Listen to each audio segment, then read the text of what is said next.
Welcome at Pizza and More. I had the pleasure and got from an Italian pizzaiolo, so from an Italian pizza baker, a pizza dough recipe which was handed over for many generations.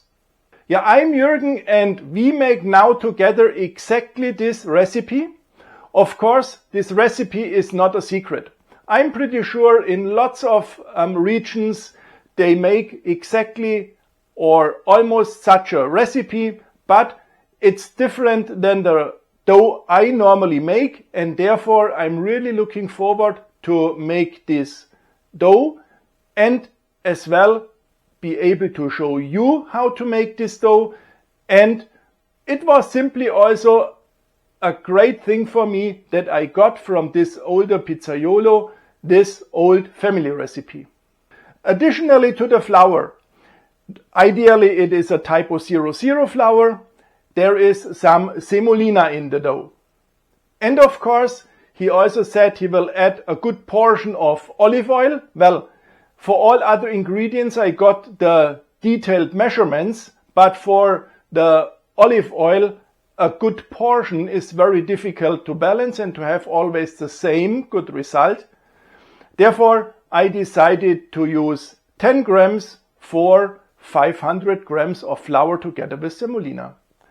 The whole dough or the dough will have then at the end a hydration of 60%.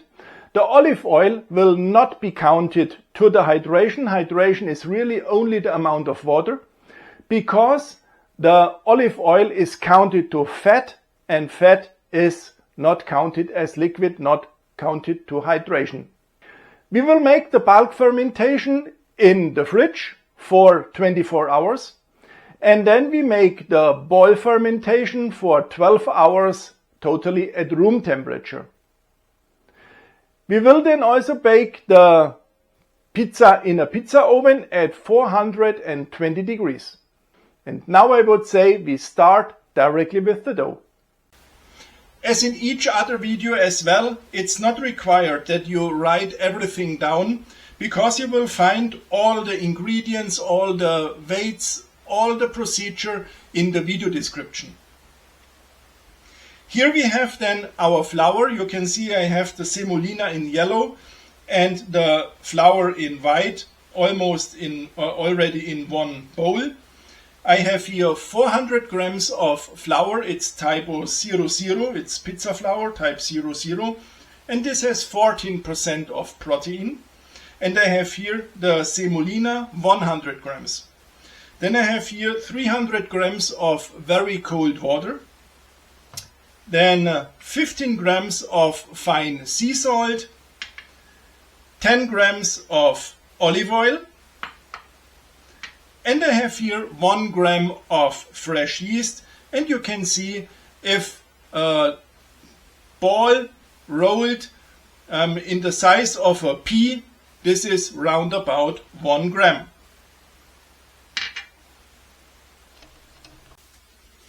To make the dough we pour at first the water into the bowl of the mixer and then we add the yeast. Normally it's not required to dissolve the yeast, but I'm going to dissolve it right now. Now I will add the flour.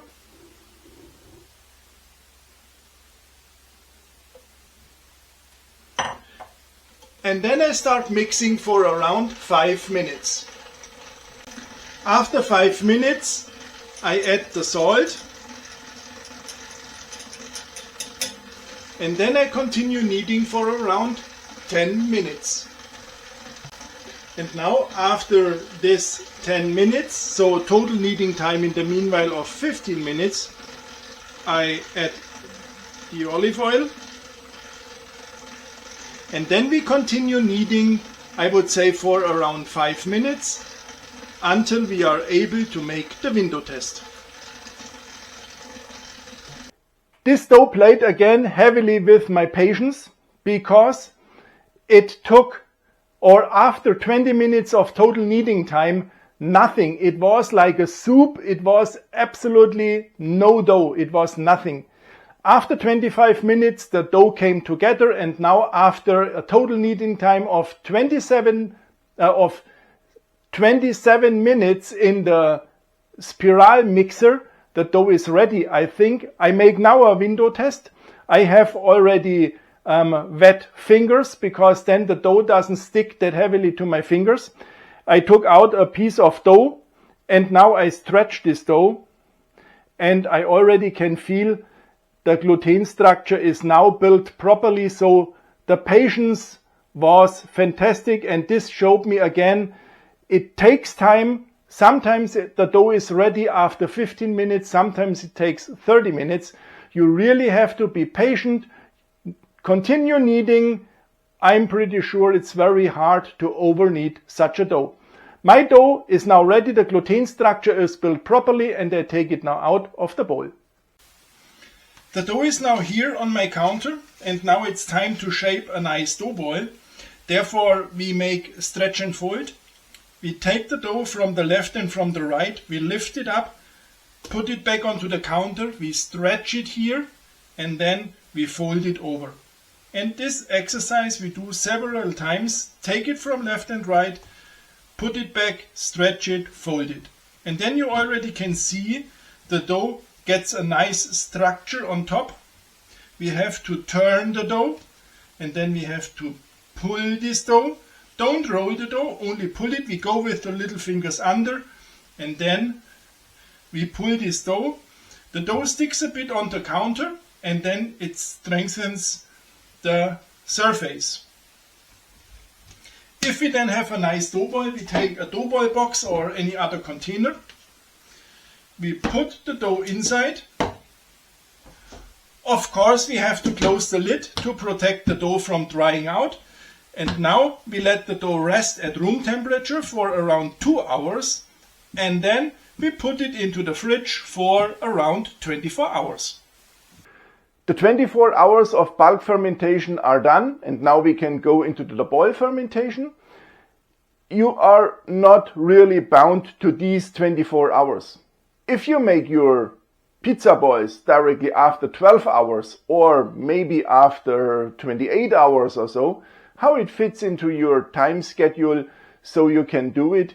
But if you are doing it maybe already 12 hours after kneading, then please put the dough again, when you created the dough balls, back into the fridge for additional 12 hours. So the total time in the fridge should be around about 24 hours, and then the time outside of the fridge round about 12 hours. But this is always a rough number. If this is an hour plus, an hour minus, this really doesn't matter. If you have a mozzarella which is in liquid, then please remove the mozzarella now out of the liquid, cut the mozzarella into slices and put it into a sieve so that all the liquid can drain out. Then we avoid afterwards having a soggy pizza. This is now the dough which developed fantastically. We remove this dough out of the box. And now, if it doesn't matter for you that really each pizza or each pizza ball has the same size or the same weight, then you only can divide this dough now by 3, and then it's okay for you. If you want to have each of the dough balls in the same weight, then you have to use a kitchen balance like I do, and I think each dough ball will have around about 275 grams. Each dough ball has now the same size. Now we shape our dough balls. For shaping the dough balls, I prefer always take the dough ball in my hands, keep the side which was during the leavening time also on top, keep this side on top, and then I always pull the dough from the side towards the center of the bottom, and there I push all the dough into the center of the bottom. If you already have here big air bubbles, you can really destroy these air bubbles, because we want to have here a strong surface. And then if the dough is too sticky for you, then you also could use olive oil, but normally with this low hydration the dough should not be sticky. And then I push all the dough from the side towards the center of the bottom, and then I close the bottom and the pizza ball is done, and I put it back into the dough ball box.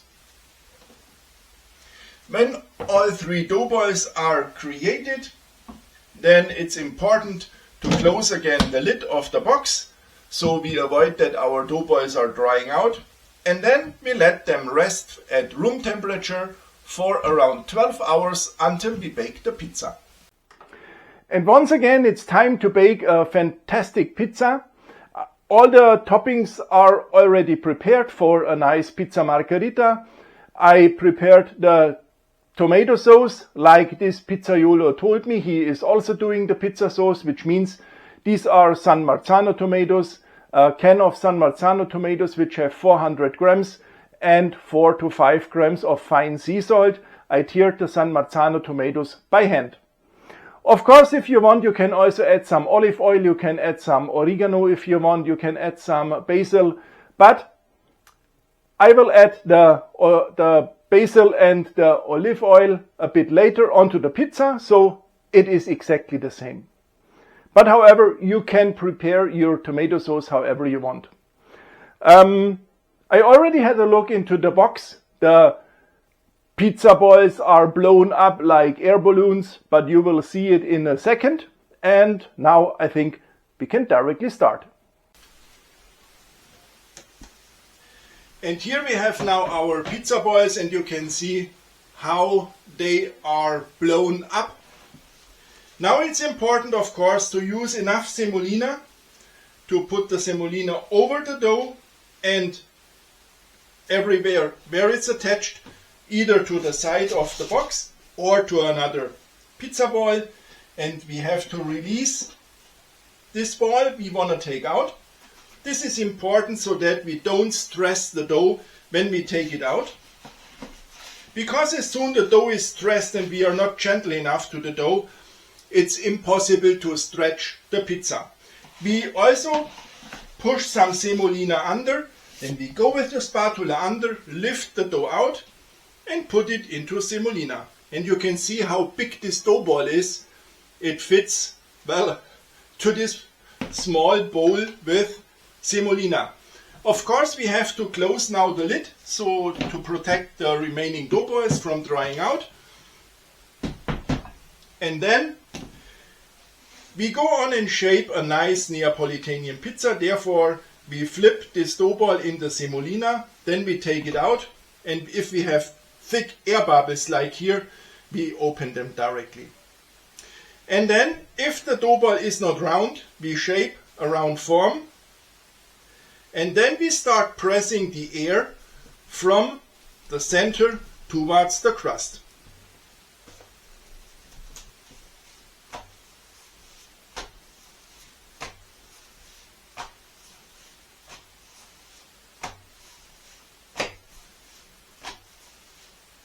I'm pretty sure you will be happy about this dough, because due to the low hydration, the dough doesn't stick and it's a very stable dough. It has now not its final size. The final size will then be stretched on the peel. The first we add right now is the tomato sauce. If you want to know everything about the tomato sauce, please have a look in the video description. There is a link where I explained everything around the tomatoes, what to consider and so on. The next is some fresh grated Parmesan cheese or even grana padano. Then some leaves of fresh basil.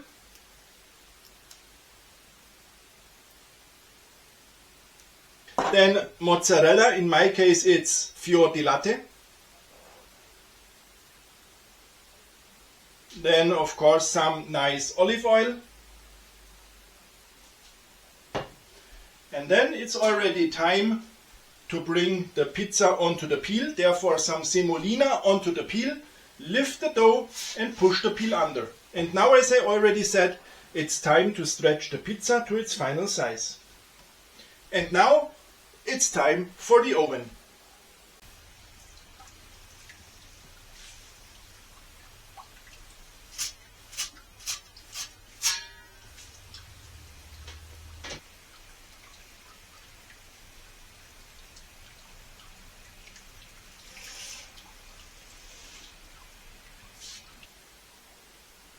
Here comes this nice pizza out of the oven.